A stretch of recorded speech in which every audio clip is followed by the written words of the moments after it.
సంవత్సరాల తరబడి ఎన్ని మందులు వాడినా మీ మోకాల నొప్పులు తగ్గట్లేదా? ప్రాణ పెయిన్ క్లినిక్ లో అత్యాధునిక చికిత్స.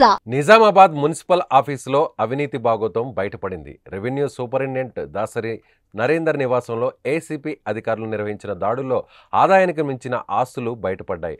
నరేందర్ ఇంట్లో ఏకంగా 2,93,81,000 రూపాయల డబ్బు బయటపడింది. ఇంట్లో ఉన్న నోట్ల కట్టలను చూసి షాక్ అయిన ఏసీబీ అధికారులు వాటిని లెక్కించేందుకు ప్రత్యేకంగా నోట్ల లెక్కింపు యంత్రాలని తీసుకొచ్చారు. అలాగే నరేందర్, అతని భార్య, అతని తల్లి బ్యాంకు ఖాతాలో అక్షరాల 1,10,00,000 రూపాయలు ఉన్నట్లు గుర్తించారు. బీరువాల్లో అరకిలో బంగారం, స్థిరాస్తులకు సంబంధించి 17 డాక్యుమెంట్లు బయటపడ్డాయి. మొత్తం ఆస్తుల విలువ 6,07,00,000 ఉంటుందని, బహిరంగ మార్కెట్లో వీటి విలువ భారీగా ఉంటుందని అంచనా వేశారు.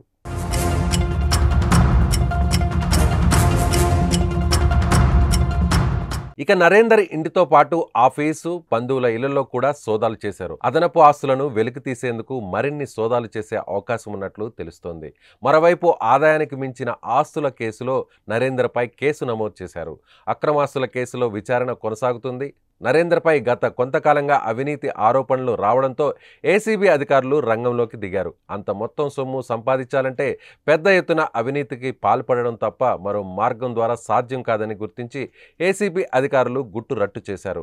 నిజామాబాద్ నగరపాలక సంస్థలో దాదాపుగా 25 సంవత్సరాలుగా సూపరింటెండెంట్గా ఇన్ఛార్జ్ రెవెన్యూ అధికారిగా పనిచేస్తున్న నాగేంద్ర పెద్ద ఎత్తున అవినీతి అక్రమాలకు పాల్పడుతున్నారన్న సమాచారంతో ఏసీబీ అధికారులు ఆయనపై ఏడాది కాలంగా నిఘా ఉంచారు. ఈ నేపథ్యంలోనే మున్సిపాలిటీ రిజిస్ట్రేషన్ శాఖ కార్యాలయాలకు వెళ్లి ఆయన ఆధ్వర్యంలో జరిగిన అక్రమ రిజిస్ట్రేషన్ల వ్యవహారాలను తెలుసుకున్నారు. గతంలోనూ అవినీతి ఆరోపణలతో నరేందర్ సస్పెండ్ అయ్యారు. ఆసరా పింఛన్ల నగదును లబ్ధిదారులకు ఇవ్వకుండా సొంతానికి వాడుకున్నారన్న అభియోగంపై ఆయన సస్పెండ్ అయ్యారు.